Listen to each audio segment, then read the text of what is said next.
রংপুরের একটি ঘটনার কথা মহাসচিব সাহেব বললেন, সেই ঘটনা সংঘটিত হওয়ার যৌক্তিক সময়ের মধ্যে সবাইকে আইনের আওতায় আনা হয়েছে।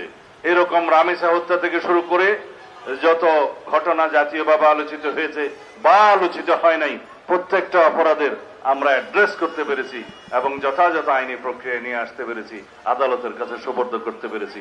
ক্ষেত্রমতে সমাজের চাহিদা অনুসারে সংক্ষিপ্ত সময়ে বিচারিক কার্য সমাপ্ত করার জন্য সহযোগিতা করেছি। সবকিছুই আপনারা জানেন। এর চাইতে এই অল্প সময়ের মধ্যে আর বেশি কিছু আশা করা আমাদের মনে হয় ঠিক হবে না।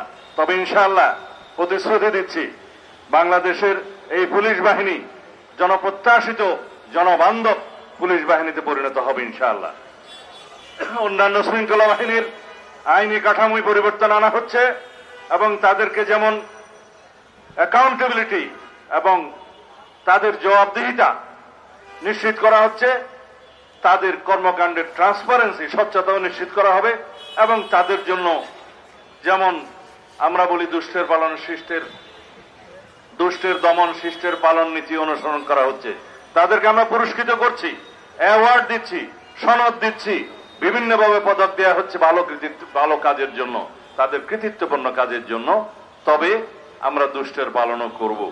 রাতারাতি বৈপ্লবিক পরিবর্তন আমরা কেউ আশা করতে পারি না। ইনশাআল্লাহ আমরা আমাদের মাননীয় প্রধানমন্ত্রী, এদেশের গণমানুষের নেতা জনাব তারেক রহমানের নেতৃত্বে নির্দেশনায় আমরা আইন শৃঙ্খলা পরিস্থিতিকে একটা এমন পর্যায়ে উন্নতি করতে পারবো, ইনশাআল্লাহ জনপ্রত্যাশা পূরণ হবে। এই বাহিনী জনবান্ধব বাহিনী হিসেবে নিজেদেরকে প্রতিষ্ঠা করবে। আপনারা সবাই সহযোগিতা করবেন, অন্তত তথ্য দিয়ে সহযোগিতা দিয়ে আপনারা সকল বাহিনীকে সহযোগিতা করবেন। ইনশাআল্লাহ আমরা আপনাদের সাথে আছি।